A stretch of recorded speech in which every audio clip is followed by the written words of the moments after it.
দেখুন, জীবনে চলতে গিয়ে আপনি যে ধর্ম বিশ্বাস করেন, হোক সেটা গ্রন্থগত কিংবা অগ্রন্থগত, যেটাই হোক, মানে গ্রন্থগত কিংবা অগ্রন্থগত যেটাই হোক না কেন, আপনি যে বিশ্বাস করেন, আপনার আশেপাশে যারা আছে, আপনার উত্তরসূরি যারা, যারা আপনার প্রজন্ম, মানে আপনার বাচ্চা কাচ্চা যারা আছে আর কি, বা আপনার পরিবার, তাদেরকে সেগুলো মানানোর চেষ্টা করছেন, করেন।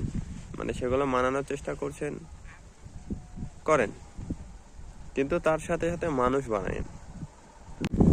দেখুন, জীবনে চলতে গিয়ে আপনি আপনার যে ধর্মে বিশ্বাস করেন না কেন, মানে গ্রন্থগত হোক কিংবা অগ্রন্থগত, মানেন, পালন করেন আপনার উত্তরসূরি যারা আছে, মানে বংশধর আর কি, বা আপনার কি বলবো, প্রজন্ম যারা আছে, তাদেরকে সেই ধর্মগ্রন্থগুলো মানান, সেই বিষয়গুলো লালন পালন করেন, কোনো সমস্যা নেই।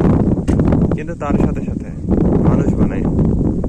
মানে এটা কখনো তাদেরকে শেখায় না যে আপনাদের ধর্মই বেস্ট, বা আপনাদের ধর্ম যদি বেস্ট হয়, বাকি যারা আছে তারা আসলে পচা, সরা, নোংরা, ছোট মন মানসিকতার। কারণ তাতে কি হবে, আসলে সম্প্রীতি নষ্ট হবে, মানুষের প্রতি মানুষের বিদ্বেষ বাড়বে। আর তাছাড়া